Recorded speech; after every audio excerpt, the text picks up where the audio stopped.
Carta 3. Estas cartas conduzem você a uma dimensão espiritual, mental que transcende o plano humano de atividades e assuntos e, por isso, serão melhor assimiladas se antes forem precedidas por um período de quietude e relaxamento.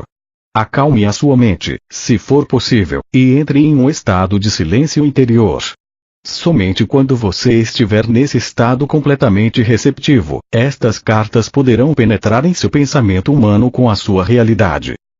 Meu ilimitado amor celestial impulsiona-me a voltar uma e outra vez para escrever à humanidade, com a intenção de que finalmente, quando, como muitos, você estiver preparado para recebê-lo, possua o conhecimento que lhe permitirá transcender sua humanidade e fundir-se com o Pai Consciência, o verdadeiro amor consciência, no qual realizam-se todas as coisas generosas e preciosas.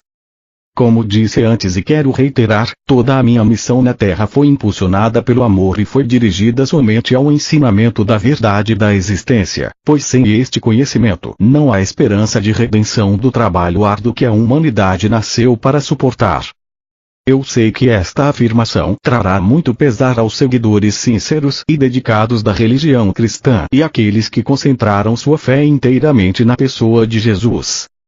Mas digo a verdade. Para que você consiga desfazer-se da condição humana que o impede de compreender plenamente a verdade universal e a verdadeira natureza da condição espiritual humana que eu chamei de Reino de Deus, você deve afastar-se dos velhos dogmas de salvação pelo sangue do Cordeiro, a Trindade e outras crenças e vir com a mente perfeitamente aberta e receptiva para a verdade da existência. Nenhuma outra salvação é possível. Deus não pode salvar você, uma vez que, se a humanidade ignora os fatos da existência, continuará cometendo os mesmos erros terrenos até o fim dos tempos, assim criando sua própria enfermidade e miséria. O que você deve entender é que seja qual for a crença do homem referente à salvação dos pecados, este é um erro humano, posto que a lei de causa e efeito é imponderável e é uma característica natural, inerente e intrínseca da existência. Não se pode separar os efeitos da causa e nem se pode apagar a causa e continuar tendo os efeitos. Esta é a verdade, em cada nível do ser. Agora você pode estar suficientemente avançado em seu pensar para poder receber a seguinte verdade fundamental referente à sua existência terrena. A lei de causa e efeito, ou semear e colher, é o efeito visível do que você conhece por eletromagnetismo e ninguém que tenha qualquer conhecimento de ciência poderia esperar que Deus deixasse de lado as leis do eletromagnetismo, as quais são atividade, ligação, rejeição. A atividade, ligação, rejeição, ou movimento, atração, repulsão são os impulsos fundamentais da existência e da própria consciência humana, os quais originaram suas formas visíveis de vida e são os únicos instrumentos ou ferramentas da criação. Eles são responsáveis pela formação da substância ou matéria, pelo desenvolvimento das formas individualizadas e, finalmente, pela própria personalidade em todos os entes vivos. Em razão de que estas leis são fundamentais para sua existência individualizada, é impossível evitá-las. Portanto, você não pode ignorar os problemas inerentes à sua existência individualizada e acreditar que Deus salvará você deles. Sua única esperança de finalmente escapar, de sair do círculo da experiência humana é reconhecê-lo e admiti-lo e depois trabalhar minuto após minuto para transcendi-lo e por fim fundir-se e fazer-se em pureza de mente, coração e ação, com a consciência universal amorosa, o Pai que faz o trabalho amoroso. Ao mesmo tempo, ao crescer no conhecimento da verdadeira natureza do Pai em seu interior, transcendendo você, e em tudo que lhe rodeia, você chegará a possuir uma fé constante, a qual poderá recorrer em todas as circunstâncias para obter a inspiração, o poder e a elevação diretamente do Pai que está em seu interior e ao seu redor. Você chegará a saber que realmente é o Pai quem o apoia e o guia rumo ao reino do Pai Consciência Amorosa. Você verá clara e abundantemente que, embora o Pai seja universal, ele também é individual para você. Ele o conhece e é consciente do seu pensamento e de seus problemas. No Pai Consciência Amorosa estão à sua espera soluções perfeitas para serem reconhecidas por você. Quando você reconhecê-las, for flexível e estiver disposto a escutar, estará livre da dor. Enquanto não estiver disposto a escutar, nunca receberá em plenitude o Pai consciência amorosa. Vou contar uma parábola. Imagine uma criança que grita e esperneia porque quer um sorvete. O tempo todo, enquanto faz este barulho, seu pai espera pacientemente à porta de seu quarto para mostrar que trouxe para ela sorvete e fruta. Talvez você pense que esta parábola é improvável e, no entanto, é o que acontece. As mães se lembrarão de ocasiões em que os filhos se mostraram aflitos por alguma coisa e negavam-se a escutar o que elas tentavam dizer a eles. Mas elas já tinham a solução, esperando apenas que eles se acalmassem e enxugassem suas lágrimas. Vejo o duro esforço das pessoas, suas lágrimas e minha compaixão é sem limites. Você está sendo escutado, mas no contexto de sua consciência atual há pouco que eu possa fazer. Não posso liberá-lo das amarras e correntes de tantos anos de pensar e agir ignorantes. Vejo a dor que os sermões ignorantes perpetuam nas igrejas, nas celebrações e nos púlpitos. Vejo as nações e seus povos tentando resolver tenazmente as dificuldades que surgem dos valores, culturas e crenças religiosas tradicionais. Vejo as limitações em seu viver diário, a falta de satisfação de suas necessidades e de seus propósitos e o sofrimento que emana das relações de todo tipo. A consciência coletiva que está emanando do mundo é um miasma de temores, ressentimentos, aborrecimentos e turbulência emocional de desejos apaixonados, vingança e esgotamento, entrelaçados com a compaixão, a determinação de elevar a consciência do mundo e o empenho na busca do amor incondicional daqueles que receberam inspiração e um grau de iluminação.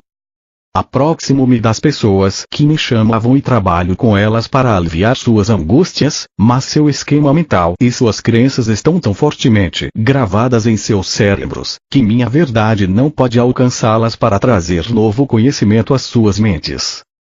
Ainda que brevemente e de maneira imperfeita, muitas ouviram, faltou a elas, no entanto, a valentia para aceitar novas ideias e falar claramente. Além disso, não havia chegado o momento certo para atravessar as barreiras da consciência humana para ensiná-las. Mas agora é o momento certo. Vocês entraram em uma nova distribuição de frequências vibratórias que permitirá mais facilmente elevarem-se acima da materialidade da era precedente. Esta afirmação pode parecer estranha, mas há uma reserva de conhecimento referente às energias que vocês ainda não começaram a entender. Neste momento, não há mente terrena capaz de compreender. Para vocês é possível apenas imaginar o espectro de energia, o que não é a verdade. Assim, será de grande ajuda para você se puder aceitar minhas afirmações com confiança, porque elas são a verdade. Você está entrando em novas frequências de vibração pertencentes à consciência humana, que permitirão que siga adiante no desenvolvimento espiritual, mental que descrevi na carta 1. Como me afastei um pouco do assunto, devo agora reiterar. Você não pode escapar das leis fundamentais da existência no que se refere ao seu pensar e sentir, semear e colher, do mesmo modo que não pode escapar das leis do eletromagnetismo em seu mundo material, pois o eletromagnetismo é o impulso que produz a lei do semear e colher, do mesmo modo que o eletromagnetismo produz a forma dentro do campo fundamental das partículas de energia. E, assim, não é possível continuar acreditando no dogma cristão e ao mesmo tempo tentar seguir estas cartas. O dogma referente à salvação por minha morte na cruz, a Trindade, a ressurreição física da morte, o uso do incenso e outras formas estabelecidas de oração são errôneas e os fatos que agora estão sendo apresentados nestas cartas são a verdade. O dogma e os ornamentos sacramentais são o que se poderia chamar de pretextos para ganhar sua atenção e lealdade, mas obscurecem a verdade de meus ensinamentos. Portanto, estas cartas tinham que ser escritas. A única maneira pela qual eu poderia atingir o mundo, neste momento em que ele está pronto para entrar em uma nova distribuição mental emocional, era usando uma mente receptiva, obediente e preparada para receber a instrução e fazer o trabalho manual por mim. Estas cartas oferecem o único meio pelo qual as pessoas encontrarão o caminho rumo à dimensão espiritual na qual todo erro humano se dissolve e somente resta o amor. Qualquer outra coisa que possa ser dita é puramente racionalização e razão humanas, e estas não são a verdade. As pessoas estão buscando novas formas de solucionar velhos problemas, particularmente na América, mas até que compreendam a verdadeira natureza da vida, do ego e das leis da existência, apenas aumentarão a força do ego e sua dor continuará. Enquanto registro para você nas páginas seguintes a simples verdade que trouxe há 2 milênios, lembre-se de que esta verdade permanece constante e consistente. Portanto, só é possível aprofundar sua compreensão da verdade, não alterá-la. Você se deu conta, enquanto lia as 2 primeiras cartas, de que tudo o que eu falava às pessoas da Palestina era uma consequência direta de ter percebido a realidade da existência no deserto, isto é, de que nada era sólido? Você lembra que em meu estado transcendente, ao olhar as rochas, areias, montanhas e águas do Mar Morto abaixo de mim, tudo parecia ser como um cintilar de partículas. A rocha, areia, montanhas e água distinguiam-se umas das outras simplesmente pela diferença de intensidade do cintilar de partículas e pela aparente densidade delas dentro do clarão. Não há outra maneira pela qual eu possa descrever o que vi, quando estava na Terra, para transmitir os fatos referentes à verdadeira substância da matéria e à aparente construção sólida do mundo. Em linguagem moderna, o cintilar de partículas provavelmente seria chamado de vibração de partículas. Talvez se pudesse combinar os 2 termos e descrever a realidade visível mais fundamental como um cintilar de partículas. Isso transmite o sentido da incandescência luminosa na qual vi as partículas dançarem. Tendo dito tudo isso como introdução para o relato de minhas atividades na Palestina, deixe-me levá-lo para um outro dia, 2000 anos atrás, quando o sol brilhava, o céu estava limpo, azul claro e comecei a subir as colinas com meus discípulos, em uma tentativa de afastar-nos para descansar, meditar e orar. Mas isso não aconteceria. Tínhamos pensado em escapar, porém, apesar de dizer para as pessoas quais eram as nossas intenções, primeiro nós fomos seguidos por uns poucos, que então avisaram outros de que estávamos indo para os montes. Embora tivéssemos pedido que voltassem aos seus lares, os poucos logo se tornaram um grande grupo de pessoas que nos seguia a certa distância. Insistiam em que eu falasse com elas. Você pode se perguntar por que elas estavam tão ansiosas para me escutar. Intuitivamente elas sabiam que eu falava palavras de vida. Sempre mostrei a atividade do Pai ao seu redor e isto deu a elas esperança e ajudou-as a ver o mundo com um novo olhar. Falei do amor e elas se sentiram confortadas. Foi por isso que pude dizer, sabendo que elas me entenderiam e que estariam de acordo comigo. Venha a mim você que está cansado e oprimido e darei a você descanso. Meu jugo é suportável e minha carga leve. Elas sabiam que, quando eu pronunciava estas palavras, o que fazia com frequência, estava comparando as regras e leis dos líderes judeus com a verdade que estava apresentando ao povo. Então, quando as pessoas me suplicaram que ensinasse, o que poderia fazer se não sentar-me sobre uma rocha logo acima delas, e ensinar? Decidi que se elas tinham vindo de tão longe para ouvir-me, escutariam algo que recordariam e possivelmente falariam disso durante a vida toda. Eu sabia que, apesar de tudo que tinha dito a elas acerca do Pai e o Pai Amor, ainda tinham medo de que Deus as rejeitasse. Embora eu tenha tentado ajudá-las a compreender que o Pai de quem falava não era o Deus personalizado que elas adoravam, sabia muito bem que estavam confusas. Mesmo tendo dito uma e outra vez que o Pai estava em seu interior, continuavam preocupadas sobre receber um castigo vindo do alto por acreditarem em minhas palavras. O que deveria ensinar naquele dia? Perguntei ao Pai. Então observei as cabras e as ovelhas que estavam pastando na colina sob o vigilante cuidado de seu pastor, e a mensagem para esse dia me veio ao espírito. Levantei-me e falei para que se ouvisse minha voz até o fim da multidão. Vejam estas ovelhas e cabras pastando nas colinas. As ovelhas estão num lugar e as cabras em outro. Observem as ovelhas. São pacientes e pacíficas entre si, mesmo quando estão apertadas no canto do curral. pastam tranquilamente, nunca reclamam o terreno que não é seu, deixam o pasto curto, mas não o estragam, o que permite que a grama se recupere depois de passarem por cima dela. E o que é mais importante, escutam a voz do seu pastor. Portanto, ele cuida bem delas. Ele as guia para os melhores pastos e dorme junto a elas durante a noite, para que não sejam atacadas por cães e ladrões. Agora olhem as cabras, como brigam e saltam sobre as pedras e entram em lugares difíceis ou perigosos. Devoram as sarças e a folhagem das árvores. Elas são espolhadoras. Se não fosse por sua utilidade para o homem, não haveria outro lugar para elas a não ser ficarem amarradas o dia todo ou serem enviadas para o deserto. Vejo-os aí embaixo e sei que no meio de vocês há muitas ovelhas, e que também há muitas cabras. Houve alguns murmúrios aborrecidos, mas, em geral, as pessoas se davam empurrões e puxavam o cabelo uns dos outros, apontando as cabras, rindo e concordando com a cabeça. Era bom vê-los rir e assim continuei. Vocês podem reconhecer as ovelhas pelos seus lares, pelo modo como convivem com os vizinhos e como são vistas por toda a comunidade. Assim também vocês podem reconhecer as cabras, é possível que elas tenham muitos amigos. Houve um forte clamor da multidão. Não, seguido de muito riso. O pastor segue as cabras e cuida delas, ou elas têm que se cuidar sozinhas e chegar por si mesmas em casa à noite para ser ordenhadas? De novo a multidão ria e respondia de maneiras distintas, algumas muito engraçadas e engenhosas. E assim é com aqueles que são ovelhas e aqueles que são cabras. Vocês recebem a proteção do Pai se são ovelhas e não são protegidos se são cabras, porque vão teimosamente seguindo seus próprios desejos todos os dias e possivelmente deixando atrás de si um rastro de destruição. Digam-me, o Pai pode proteger aqueles que são cabras?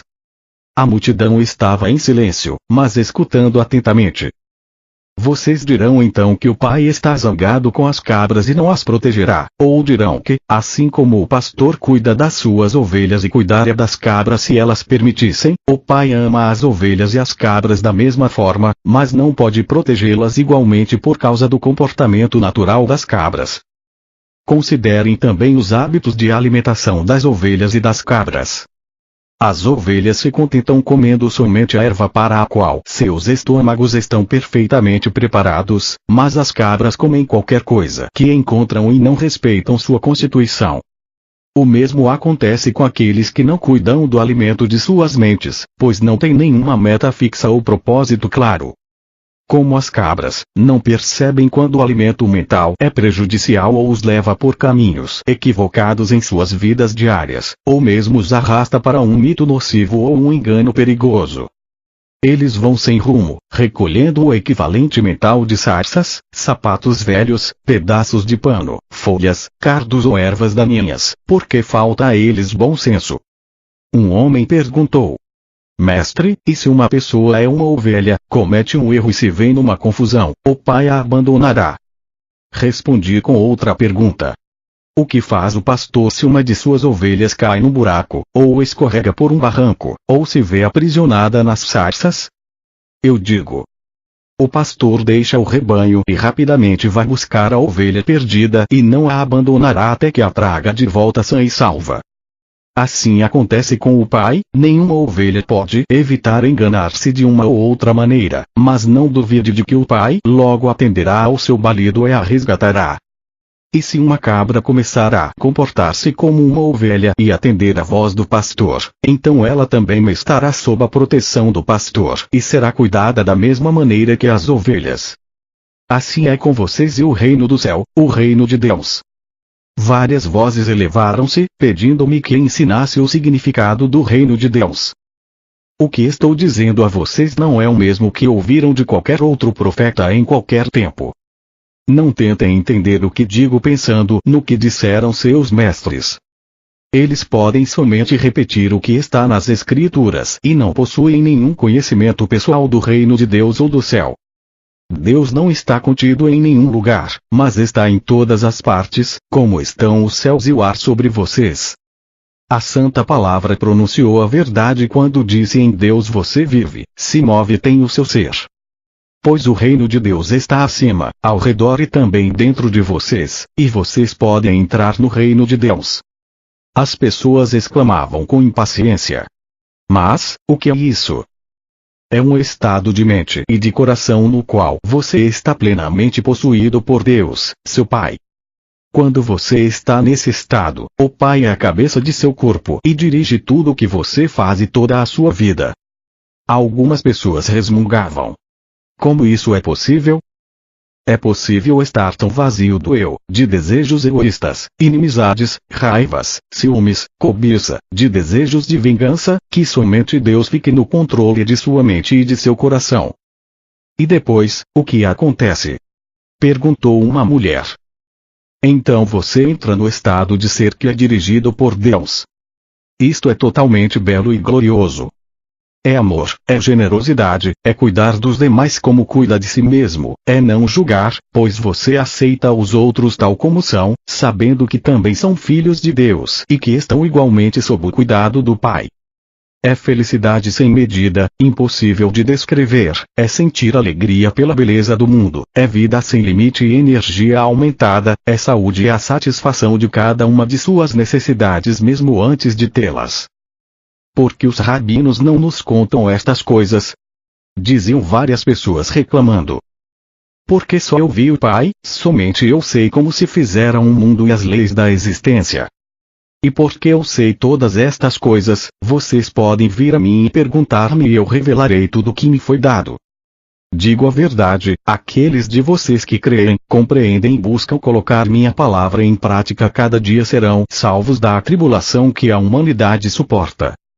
Vocês sofrem porque não entendem como foram criados e os verdadeiros propósitos para o qual nasceram.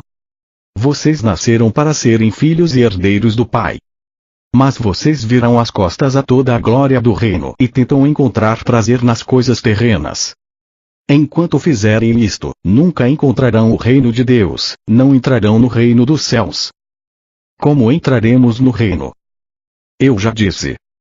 Vocês entrarão no reino dos céus quando se arrependerem de tudo o que vocês são em seus corações e mentes. Quando vocês levarem sua maldade ao Pai e pedirem perdão e força para serem limpos de seus pensamentos, palavras e atos malignos e finalmente os abandonem todos, então poderão ter certeza de que estarão prestes a encontrarem o reino dos céus. Quando alcançarem isso, perceberão que sua atitude para com os outros estará mudando, pois o Pai estará fazendo seu trabalho amoroso em seu interior. Vocês estarão livres das correntes e amarras dos desejos e atos malignos que antes os aprisionavam e os faziam cativos no mundo. Mais do que isso, compreenderão que o Pai satisfaz todas as suas necessidades. Uma mulher exclamou: Mestre, tenho uma necessidade agora mesmo, tenho fome. As pessoas riram, mas então várias vozes uniram-se à sua, dizendo: Estamos com você há muitas horas, nos fez andar e andar antes de consentir em nos ensinar. Nós demonstramos que somos boas ovelhas. Não nos ajudará a saciar nossa fome. Percebi que diziam a verdade e senti uma profunda compaixão para com elas. Tinham-me seguido não só para que as curasse, mas também porque tinham anseio de saber a verdade como tinha sido me dada pelo Pai. Eu tinha dito que o Pai satisfazia todas as suas necessidades. Esta seria uma oportunidade para mostrar o poder da fé e o poder que é Deus. Mostraria a elas que nada é impossível quando verdadeiramente se acredita como eu acreditava e percebia. Chamei meus discípulos e pedi que procurassem alguém entre os presentes que tivesse alimento. Encontraram uma criança com pão e peixes e os trouxeram até mim. Afastei-me um pouco da multidão e tranquilamente contemplei o pão e os peixes, sabendo que não eram nada mais do que a mente poderosa de Deus, a substância de toda a matéria tornada visível. Sabia que a mente poderosa de Deus era ilimitada e poderosamente ativa dentro de minha consciência. Sabia que a natureza do Pai era a satisfação das necessidades. Enquanto abençoava o alimento, sentia o poder fluir totalmente pela minha mente, corpo e mãos e sabia que a fome daquelas pessoas seria saciada. Não sabia de que maneira, simplesmente sabia que seria. Depois levei as cestas de comida e disse aos discípulos que dividissem o alimento ali contido, sentindo com absoluta certeza que todos ali teriam tanta comida quanto necessitassem. Ao cortar o alimento em pedaços e distribuí-lo, o mesmo se multiplicava. E assim foi acontecendo até que toda a multidão teve sua fome saciada. Várias cestas ainda restaram com sobras do alimento. Assim demonstrei que a matéria, tudo que é visível no universo, é mente e consciência tornada visível pela vibração das partículas. Mudanças na vibração das partículas e, portanto, mudanças na matéria, acontecem como consequência das imagens movimento poderosamente dirigidas, disciplinadas, focadas pela energia da mente e consciência. Quando, com uma consciência amorosa, se age puramente para fazer o bem aos outros, os únicos limites ao trabalho amoroso do Pai no mundo são os limites que a mente do homem coloca nesse trabalho. Tais mudanças na matéria só podem ocorrer quando a consciência do homem está em perfeita harmonia e unida ao Pai Consciência Universal. Ainda que assombrados por receberem o alimento desta maneira, as pessoas e meus discípulos não compreenderam como tal coisa tinha se realizado. Apenas puderam concluir que era o maior milagre que tinham visto. Isto também confirmou para eles a crença de que eu era o Filho de Deus. Numa outra ocasião, eu estava sentado debaixo de uma árvore nos arredores de Betesda, rodeado por aqueles que tinham trazido seus doentes para que fossem curados. Como sempre, maravilharam-se ao vê-los recobrarem vida e a saúde e perguntavam-se como tais milagres podiam ser feitos. Outra vez tentei fazer com que compreendessem o poder da fé. Nos evangelhos está escrito que eu disse que se um homem possuísse a fé do tamanho de um grão de mostarda, poderia mover montanhas. Esta afirmação é uma interpretação errônea do que verdadeiramente eu disse e revela o pouco que meus discípulos e os evangelistas compreendiam dos meus ensinamentos quando nós estivemos na terra. Se alguém tivesse a fé do tamanho de um grão de mostarda, o que significa isso? Como se pode medir a fé de tal maneira? Fé é fé. É um poder de total convicção que toma conta da mente e não pode ser submetida a um tamanho. A fé, que surge de sua necessidade de crer em algo, porque tal crença servirá a seus propósitos de algum modo, pode ser poderosa e forte, mas nunca pode ser estimada com um conceito de tamanho. A crença é ainda mais forte. A crença é o fruto do ouvir dizer e da lógica. Porque você ouviu alguma coisa e está convencido de que o que ouviu ou leu é verdade, desenvolve uma profunda crença no que ouviu. Você crê que é verdade. Você crê de uma maneira total e completa que desafia qualquer contradição. Constantemente eu dizia às pessoas: creiam que receberão, e receberão. Contudo, eu sabia que seria quase impossível que as pessoas algum dia tivessem a fé para realizar milagres, pois não importava o quanto explicasse a verdade, elas nunca teriam o intenso conhecimento que me foi dado no deserto. Mas agora relato em alguma medida a história de minha permanência na Terra, na Palestina, com a intenção de que você, meu leitor, comece a perceber e a compreender o conhecimento que me foi dado durante minha iluminação. Minha intenção é dar a você conhecimento. Saber algo de ouvir é o que se ouve de alguém, mas não se pode comprovar realmente que seja verdade. Conhecer é saber alguma coisa que foi dita, ou que você leu, e as novas informações tornam-se conhecimento porque o que você ouviu ou leu coincide logicamente e com realismo com todos os pedaços de conhecimento que você já tem e que pode compreender e crer de maneira realista e lógica. Você sabe que o que sabe é verdadeiro. Você tem um sentido de convicção. Até agora, alguns de vocês tiveram fé em Jesus Cristo, mas se pareciam a crianças precoces. Sua fé foi em parte cega e obediente, porém entrelaçada a muita dúvida. Portanto, quaisquer que fossem as suas necessidades, dependiam de Jesus para que a obra se realizasse. Mas na realidade, muito do que vocês creem ter recebido diretamente de Jesus foi sua própria fé em Jesus que se tornou visível na forma das coisas pedidas. Ainda que esta fé ingênua seja muito importante para seu bem-estar, aqueles de vocês que são capazes de avançar no caminho espiritual rumo à perfeição devem agora alcançar um nível mais profundo de verdadeiro conhecimento sobre a relação entre a mente e a matéria. Sem este alicerce, as pessoas continuarão se emaranhando em mitos religiosos e ficarão aprisionadas na miséria da condição humana. Quando estava na Terra, eu disse a verdade às pessoas, mas ela foi continuamente mal interpretada. O que eu realmente disse sobre a fé foi isto. Vejam esta grande árvore. Cresceu desde a menor semente que se possa imaginar. Vejam o tronco enorme, os galhos e sua frondosa copa. Todo este enorme crescimento originou-se de uma pequena semente. Como aconteceu tal coisa? De onde vem toda a madeira da árvore e a frondosidade que a ornamenta? Isto não é tão milagroso quanto os milagres que eu realizo para vocês dia após dia. O crescimento desta árvore não é tão obra do Pai quanto a cura que recebem os enfermos. Pergunto: o que é uma semente? Vocês podem responder-me. Não, não podem. Mas vou dizer o que é. É uma entidade diminuta de conhecimento da consciência. É o conhecimento consciente daquilo em que se transformará. É um fragmento de consciência retirado da consciência criativa divina. É um fragmento do poder da mente, procedente do poder mental do Pai, o qual, ao ser plantado na terra e regado pela chuva, começará a vestir a si mesmo com a matéria visível da qual possui o conhecimento no fundo de si mesmo. Este conhecimento é verdadeiro, é firme, é forte sem desvios. Este autoconhecimento corporificado na semente é uma convicção da consciência. Todas as formas de vida surgem deste conhecimento unidirecionado de si, uma convicção na consciência.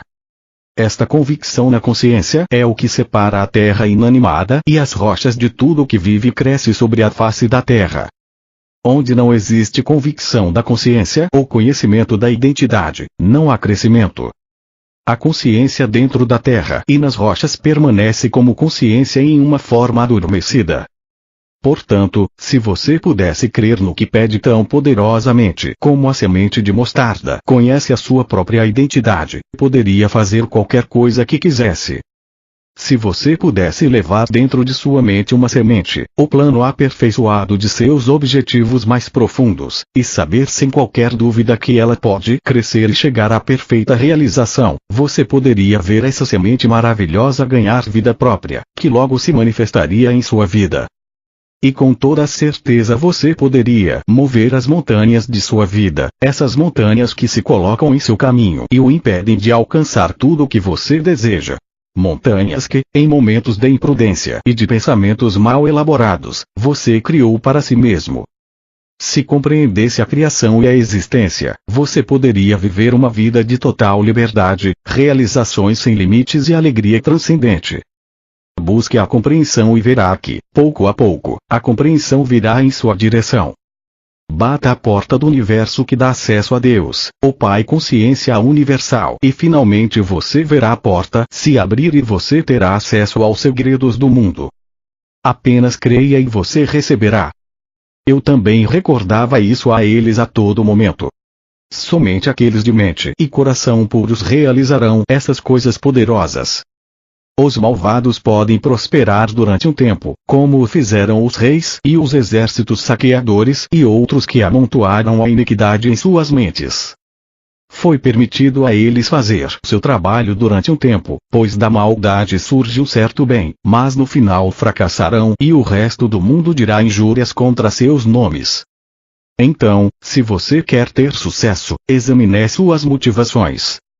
Os desejos que surgem simplesmente do anseio egoísta de riquezas ou conforto, no fim acabam em desengano, doença e morte.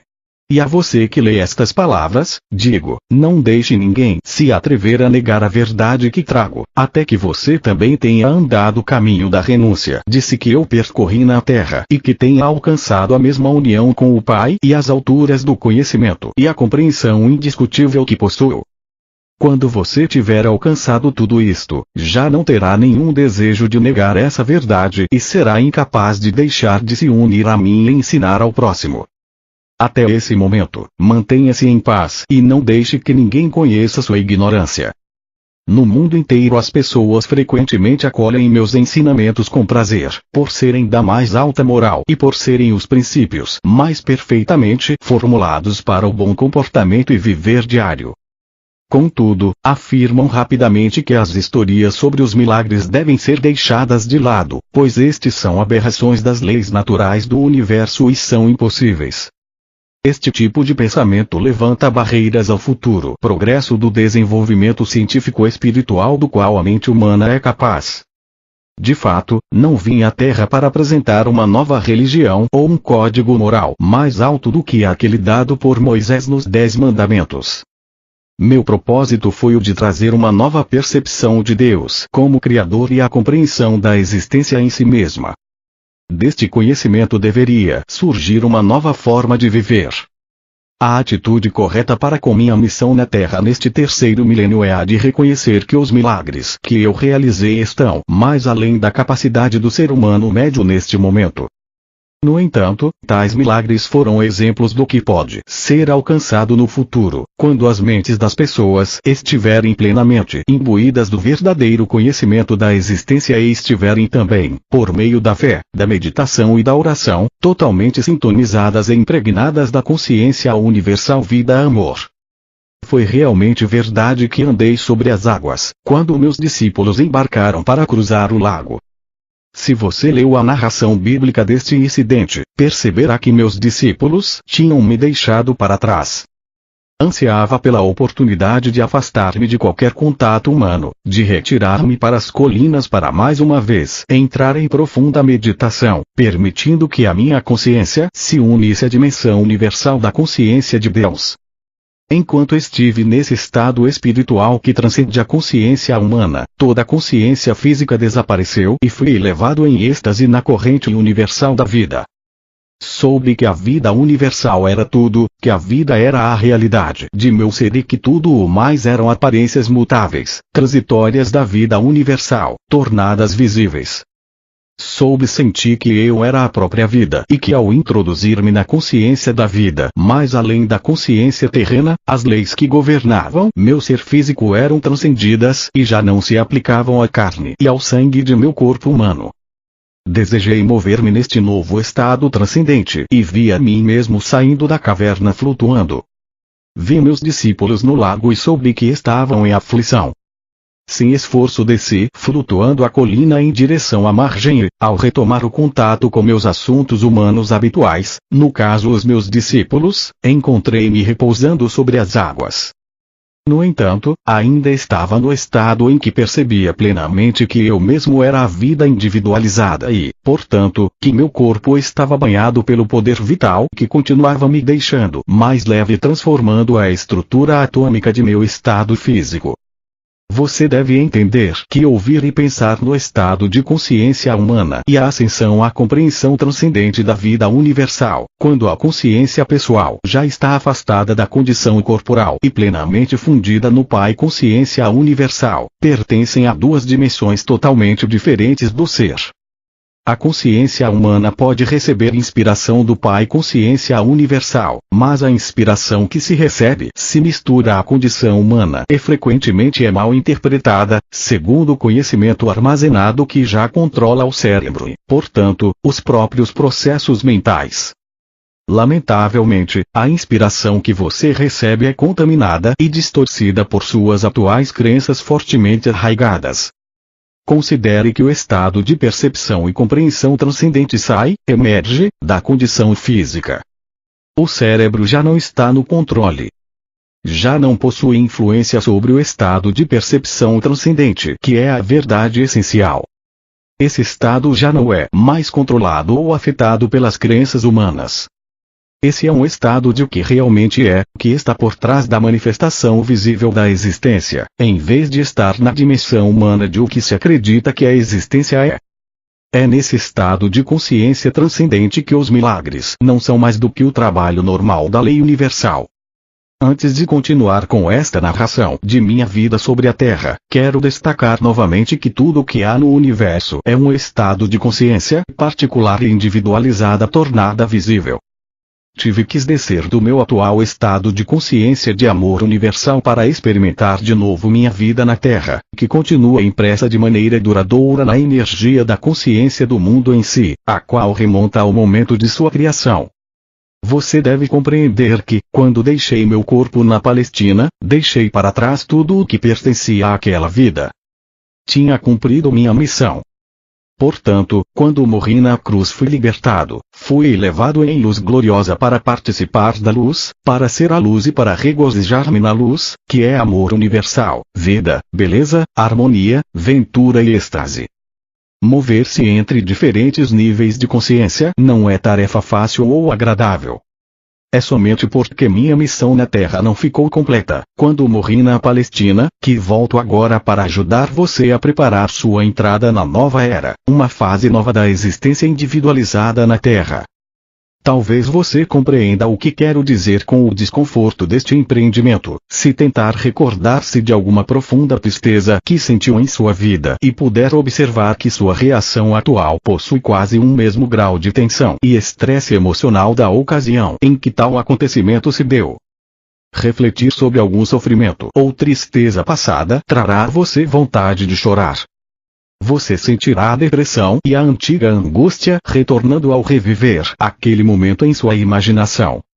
Pode ser que você queira se afastar das pessoas porque sua consciência já desceu de seu estado anterior de equilíbrio feliz e de paz para experimentar, mais uma vez, as vibrações e as formas da consciência inferior que você criou no momento inicial de seu sofrimento. A mudança de ânimo indica uma mudança em suas energias de consciência. Uma elevação das vibrações de consciência trará a você uma elevação mental, emocional e física e fará com que você se sinta feliz. Uma redução de suas energias de consciência rebaixará o funcionamento de todo o seu sistema e você sentirá que uma depressão se inicia, ou, ao menos, uma queda do otimismo que sentia anteriormente. Estou explicando um fato da existência. Seu universo inteiro manifesta as diferentes frequências de vibração das partículas de energia da consciência. Ao moverem-se as frequências para cima ou para baixo, de um nível para outro, também as estruturas físicas e visíveis manifestam níveis de energias diferentes. Isso produz uma mudança nos padrões mentais e emocionais e da aparência. Ao descer do meu estado de consciência para voltar a entrar nas condições de meus tempos na Terra, o que me move é tão somente meu amor pela humanidade. Faz 2000 anos que os cristãos estão revivendo o trauma de minha crucificação. Alguns, inclusive, experimentaram o estigma, que nada mais é do que uma resposta emocional histérica e mórbida àquilo que acreditam que suportei. Essas pessoas se superexcitam até viverem picos emocionais próximos ao frenesi, imaginando a angústia dos meus sofrimentos antes de minha morte. Sua gratidão emocional pelo que suportei lança-os em um estado de estresse físico. Isso está sendo escrito no dia de Sexta-feira Santa e vim especialmente para falar acerca de minha crucificação. Vim para dizer que você deve abandonar todo o drama referente à recordação daquele dia. Morri, isso foi, para mim, uma libertação maravilhosa. Já é tempo de que as pessoas acordem de seu longo sonho e compreendam a existência como ela realmente é, e a verdade a respeito de minha crucificação, a qual esteve oculta até este momento. Na Sexta-feira Santa, ano após ano através dos séculos, pelo mundo todo, foi criado um estado de ser de consciência traumática e contaminada. Este estado está tão longe da dimensão espiritual da consciência criativa universal quanto o inferno está distante do céu. Agora escolhi reviver minha vida sobre a terra no personagem de Jesus através da mente de alguém que recebe minhas palavras. Isto tem como finalidade ajudar o mundo a avançar rumo a uma nova fase de desenvolvimento espiritual mental. Por isso, peço àqueles que possam receber minhas palavras que abandonem esta prática de recordar minha morte e de exercitar a abnegação física durante o jejum da Quaresma para recordar meus 40 dias no deserto. Como você pode perceber pelo que digo, meus dias no deserto foram de grande felicidade e bem-aventurança espiritual. Muitos acontecimentos de grande significado espiritual ocorreram justamente antes de minha morte. Eles são exemplos magníficos das grandes leis cósmicas em ação dentro de sua dimensão de existência. Agora estou lhe dando uma breve narrativa desses acontecimentos importantes. Meu propósito é o de iluminar completamente sua mente e dar conhecimento mais além de qualquer conhecimento recebido por qualquer outra pessoa em seu universo. Quando comecei a preparar os meus discípulos para a minha morte que se aproximava, tive uma tarefa terrivelmente difícil. Custava muito a eles conter o choque e o assombro. Pensar que eu seria crucificado como um criminoso comum era repugnante, inexprimível. Além disso, não queriam me perder de vista. Tinha-os chamado para seguir-me e abandonar suas vidas, as quais tinham sido bastante prósperas. Tinham abandonado suas famílias e seus lares para refazer suas vidas ao meu lado e de meu trabalho. Tinham se orgulhado de meu caminhar pelas cidades. Tinham estado dispostos a juntar-se a mim e eram conhecidos como meus discípulos, apesar da rejeição e a dura crítica dos líderes religiosos. E mais ainda, amavam-me e respeitavam-me tanto pela forma como eu vivia meus próprios ensinamentos, como pela maneira como curava tantas pessoas com compaixão e pelo consolo que trazia às suas vidas desventuradas. Acreditavam verdadeiramente que eu era o Filho de Deus. Como o Filho de Deus podia acabar na cruz? Perguntavam-se. Aumentava o espanto com cada pergunta. Era impensável.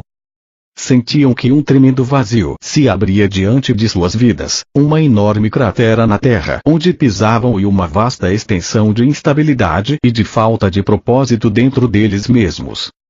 Não se atreviam a contemplar a minha futura crucificação da qual eu falava. Tal acontecimento destruiria tudo aquilo em que tinham acreditado com todo o seu coração. Desta maneira, meus discípulos resistiam muito fortemente ao que eu tentava dizer e afirmavam repetidamente que tal coisa nunca poderia ocorrer. Agi com firmeza contra suas teimosas negativas e finalmente sentiram-se obrigados a silenciar seus argumentos e a aparentemente aceitar que tal coisa poderia ser possível. Disse a eles que depois de minha morte me veriam de novo e que esperava que continuassem o trabalho que eu tinha começado.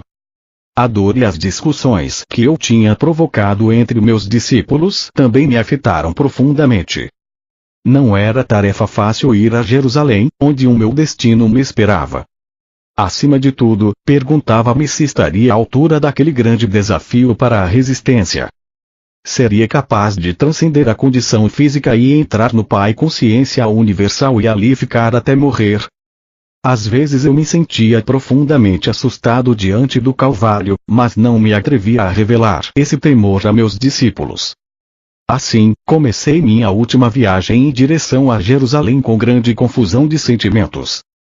Por um lado, estava cansado de curar, falar e ensinar as pessoas que me escutavam boquiabertas e não tinham nenhuma real compreensão do que eu tentava dizer.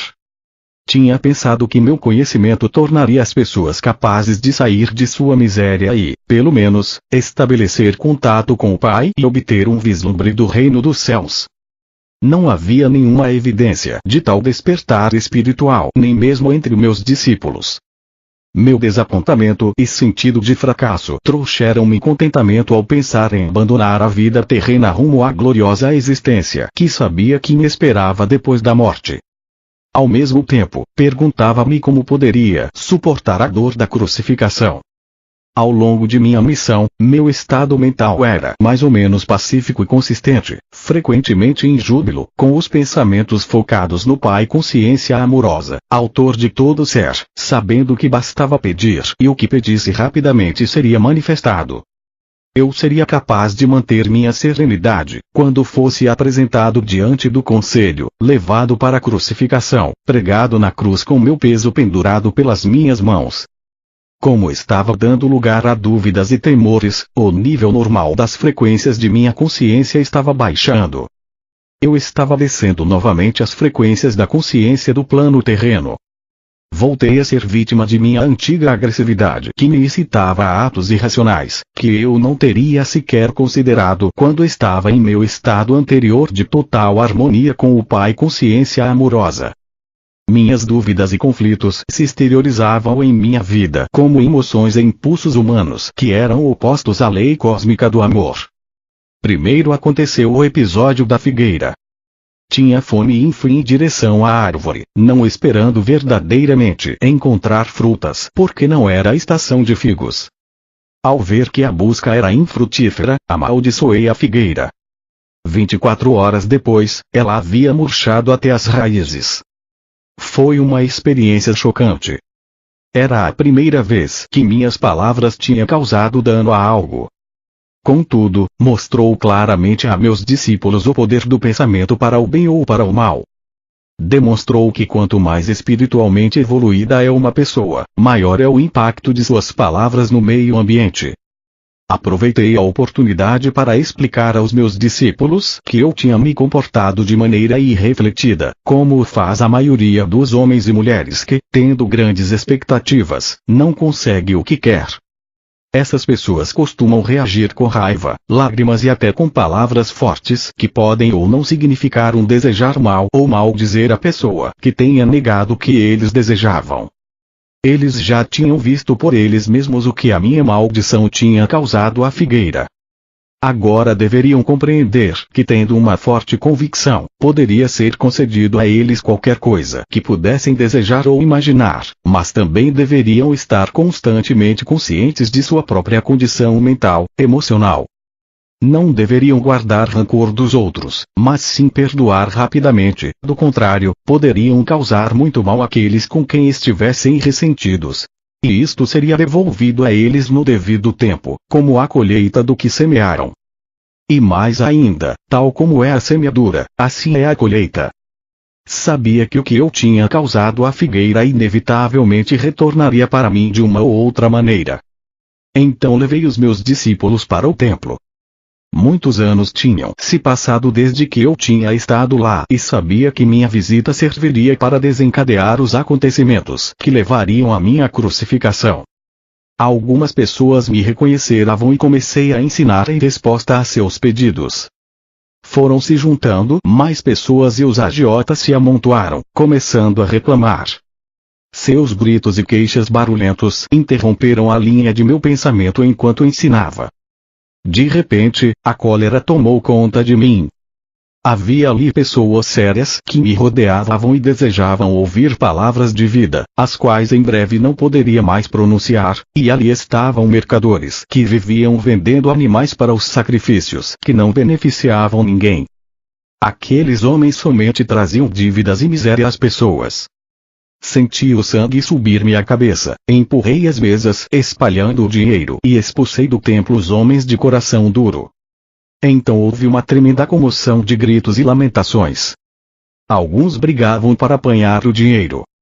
Os mercadores amaldiçoaram-me chamando-me de malvado, dizendo que eu fazia o trabalho de Beelzebul e outros 1000 demônios mais. Os sacerdotes, os fariseus e todas as pessoas que valorizavam os sacrifícios do templo vieram correndo para averiguar a causa do barulho e da confusão. Ouviram a história dos mercadores e se sentiram tão ofendidos com meus atos que se lançaram aos gritos em condenações e lamentos para assim impressionar os sacerdotes, cada um protestando mais alto do que seu vizinho, demonstrando seu horror pelo que eu tinha feito. Nunca antes tinha se visto tal coisa no templo. Até mesmo aqueles que antes tinham me escutado estavam incomodados pela minha obstinação e se perguntavam que tipo de homem eu poderia ser. Estavam juntos vendo os acontecimentos quando os sacerdotes e fariseus se aproximaram e os convenceram de que eu tentava destruir tudo aquilo no que acreditavam, pregando um Deus falso, totalmente contrário a qualquer coisa que tinham ouvido falar nas sinagogas. Os sacerdotes passaram a eles a sua própria raiva ultrajada e convenceram-nos de que meu pecado também os contaminaria, se continuassem a dar ouvidos às minhas loucuras. Aos poucos, as pessoas se convenceram de que eu era uma má influência e que deveriam afastar-me do caminho antes que eu pudesse transtornar a paz do país e atrair a ira do governador romano sobre toda a Palestina. Meus discípulos, envergonhados pelo que eu tinha feito, sigilosamente deixaram o lugar e esconderam-se entre as ruelas a alguma distância do templo. Quando mais tarde regressaram para onde eu estava, demonstraram claramente que estavam profundamente incomodados com meus atos. Perguntavam-se se eu tinha perdido o juízo, ou se tinha ficado louco profetizando minha morte e depois fazendo aquelas coisas que provavelmente a provocariam. Foi nesse momento que Judas, aquele que nunca havia abandonado verdadeiramente suas crenças judaicas, começou a duvidar de que eu fosse verdadeiramente o Messias. Fazia 3 anos que eu ensinava o povo e não se via nenhum sinal de que o domínio romano se enfraquecia. 3 anos e as pessoas não estavam mais perto da felicidade que eu havia prometido.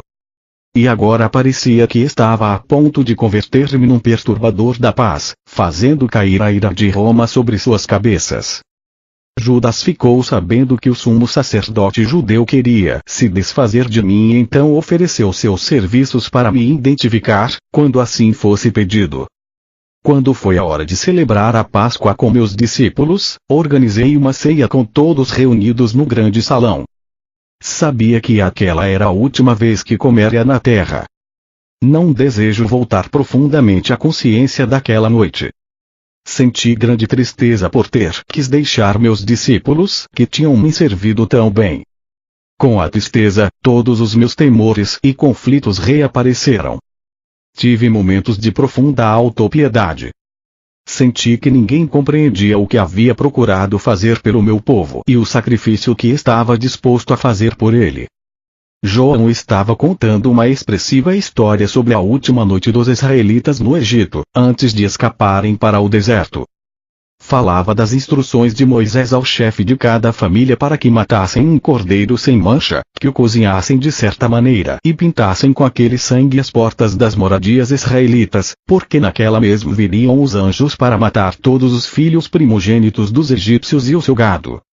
Com vivacidade, recordou a agitação dos egípcios ao despertarem e encontrarem o primogênito de cada lar ensanguentado, sem que nenhum tivesse se salvado.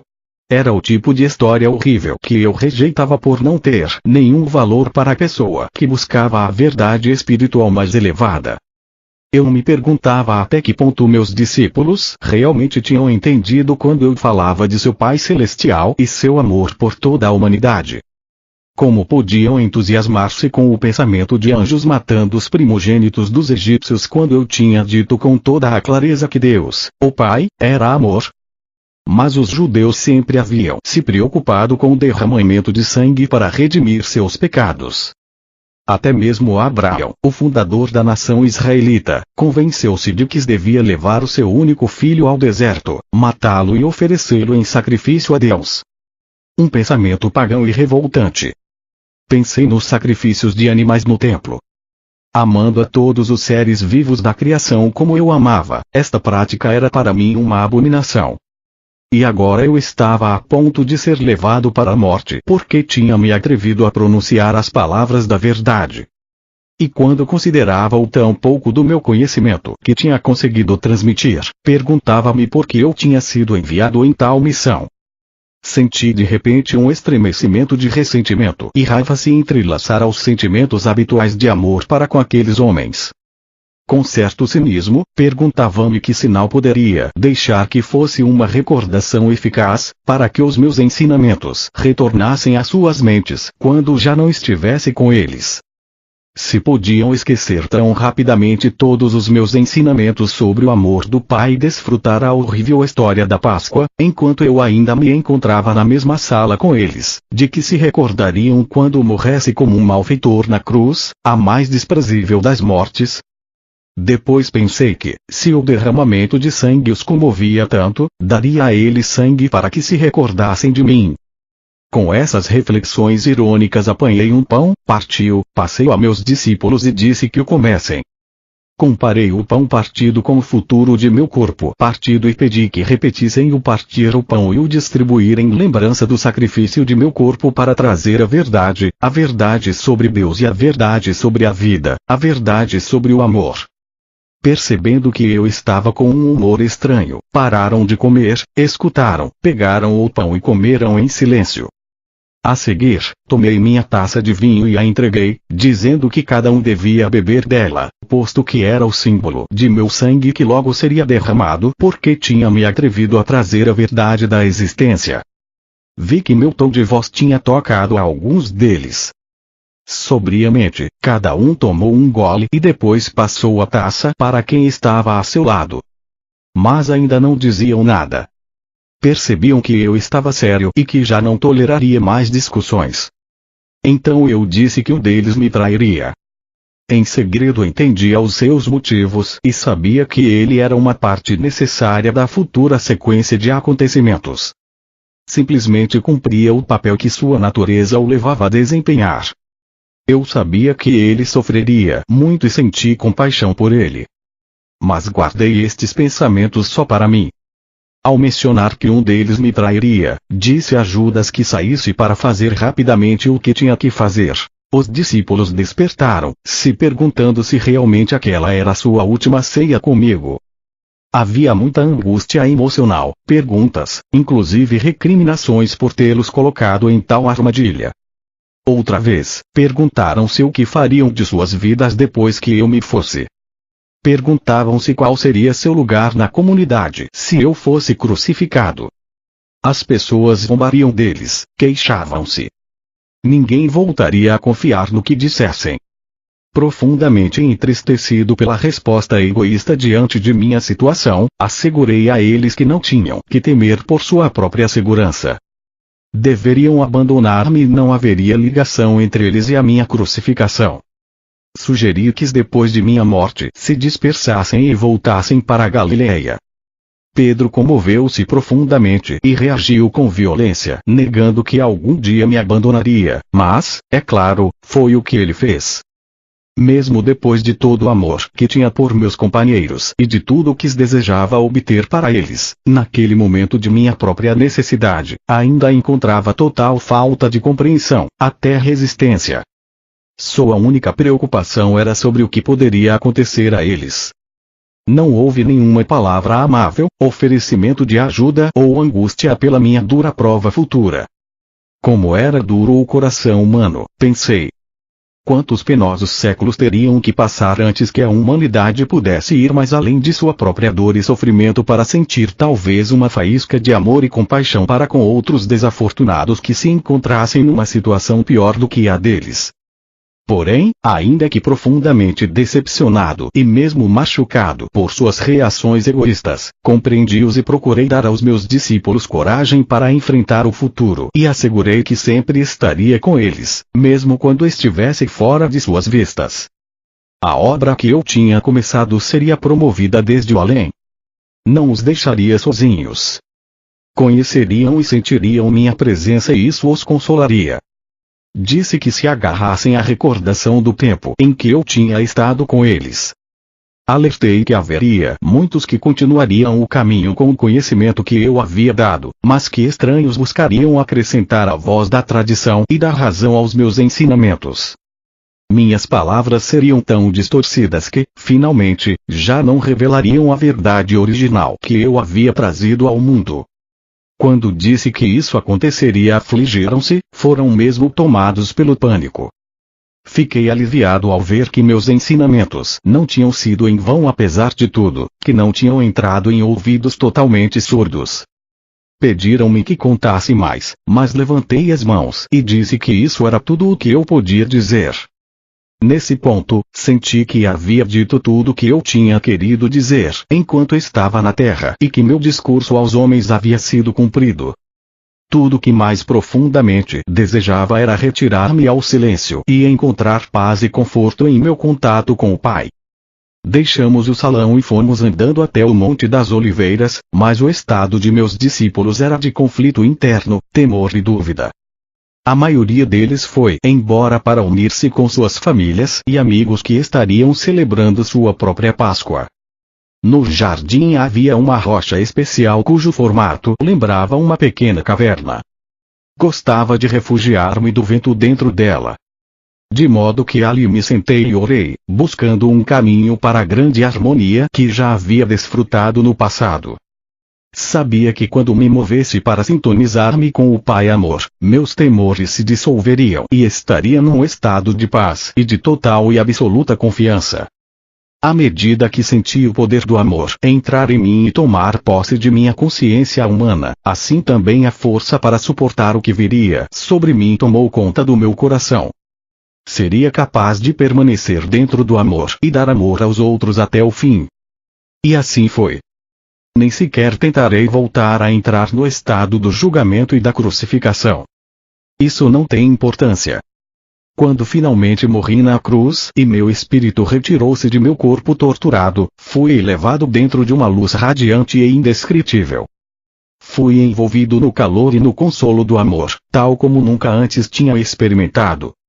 Tinha uma sensação de envolvente louvor, uma poderosa certeza de ter feito um bom trabalho, de êxtase na força universal para continuar a obra e de uma alegria e encantamento que está muito além de qualquer coisa que a condição terrena possa conhecer. Entrei numa nova e maravilhosamente bela forma de viver, mas permaneci descendente em consciência para manter-me em contato com as pessoas que tinha deixado para trás. Pude mostrar-me àqueles que eram suficientemente sensíveis para ver-me. No entanto, a história de que Tomás supostamente colocou os dedos em minhas feridas é um disparate. Meus discípulos não sabiam que eu tinha combinado secretamente com José de Arimateia que, depois de minha morte, ele levasse meu corpo para o seu próprio túmulo ainda sem uso, onde então o seria ungido segundo o costume, antes do pôr do sol. Depois, quando a noite chegasse e todos em Jerusalém estivessem cumprindo o Sabat, ele, ajudado por 2 serviçais de confiança, a cavalo levaria o meu corpo, às escondidas durante e por caminhos ocultos durante o dia, a uma montanha nos arredores de Nazaré, na Galileia. Ali, seguindo minhas instruções e ajudado por minha família, encontraria uma pequena gruta oculta que tinha me dado o refúgio das tormentas e das pessoas quando eu era um jovem infeliz e rebelde, em disputa com o mundo todo. José prometeu-me que encontraria a gruta seguindo um mapa que eu havia dado a ele e que me deixaria ali, depois de mais um embalsamamento. Depois reconstruiria a pequena entrada para escondê-la totalmente dos possíveis intrusos. Ali meu corpo descansou livre de incômodos. Foi dito que meu corpo ressuscitou dos mortos. Que absurda história inventada pelas mentes daqueles que não sabiam como explicar satisfatoriamente minha morte na cruz como um malfeitor. Porque eu teria necessidade de um corpo terreno para continuar a existência na outra dimensão? Como este mito ridículo pôde persistir até o século XXI? Isto dá a medida da falta de compreensão dos cristãos, o fato de até hoje terem aceitado cegamente tal dogma. Pense nisto com cuidado. Tendo sido liberado de um corpo terreno e tendo vivido a experiência de êxtase e de glorioso encantamento que é a passagem a uma dimensão superior da consciência universal, porque eu iria querer voltar à dimensão terrena e entrar em meu corpo outra vez. Que utilidade isso teria para mim em seu mundo e no meu?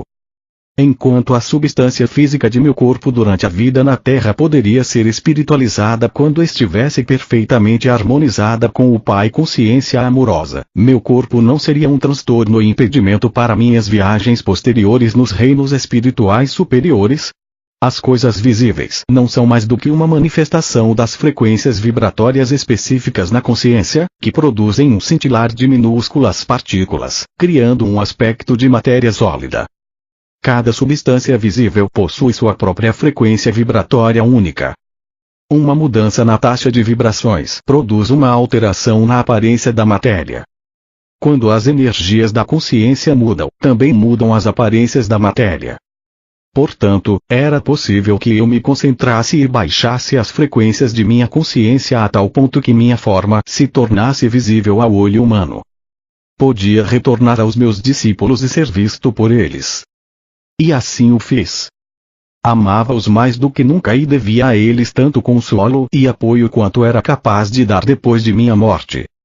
Além disso, era necessário dirigir meu próprio poder dentro de suas mentes com o fim de dar a eles o ímpeto e a coragem para continuar a obra que eu havia começado. Porém, quero que você saiba que a consciência individualizada, que tenha ascendido em frequências vibratórias até os portais da dimensão criativa universal, transforma-se em uma luz individualizada, consciência individualizada, que não necessita de nenhum corpo para expressar e desfrutar de tudo que a consciência gloriosa possa conceber nos reinos espirituais mais altos. É um supremo estado de ser e de encantamento sem nenhuma das necessidades, desejos ou impulsos experimentados por aqueles que não tenham ido mais alto e além do ego. Enquanto você vive na Terra, sua mente permanece ancorada em certos padrões de frequências vibratórias, presa no corpo que tem suas próprias necessidades. Se sua consciência verdadeiramente se elevasse para mais além destes padrões, seu ser terreno desapareceria. Quando eu estava preso num corpo, também estava, em grande medida, confinado a estes padrões de frequências vibratórias e de consciência. E mais, a imaginação sozinha não pode elevar-se além de suas experiências passadas e, portanto, você está confinado em seu passado, que você projeta para o seu futuro. Contudo, pouco a pouco você será guiado por aquelas mentes que são suficientemente sensíveis para entrar nas dimensões espirituais mais altas e que podem mover-se mais além dos seus atuais limites de consciência. Elas registrarão para você essas maravilhosas experiências e estados do ser mais além dos seus, aos quais você mesmo poderá aspirar. Deste modo, você irá adiante em níveis ou passos de desenvolvimento espiritual. Cada passo traz a você uma visão mais elevada do que pode ser alcançado e, a partir desta visão, você formula uma nova meta. Com esta meta sempre presente, você trabalha para purificar-se da influência contaminadora dos impulsos de ligação, rejeição da existência terrena. Passo a passo você transcende o seu ego.